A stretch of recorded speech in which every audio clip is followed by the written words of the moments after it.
First, log into your credit card issuer's app or website. Next, navigate to the Account Management section and look for Add Authorized User.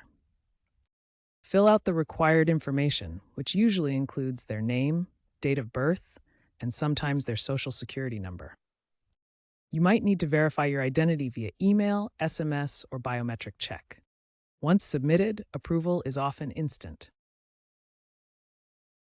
It's crucial to understand the credit impact. While authorized users don't build their own credit unless the issuer reports the account activity, a less common practice now due to privacy concerns.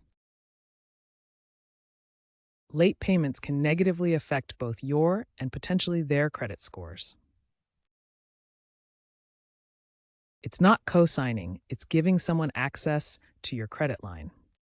Adding users can be marketed as a credit-building tool, but be mindful of increased credit utilization and potential default risks. Some banks use AI for personalized risk assessments to improve approval rates, and the trend is moving towards digital-only cards for authorized users to reduce fraud and environmental impact.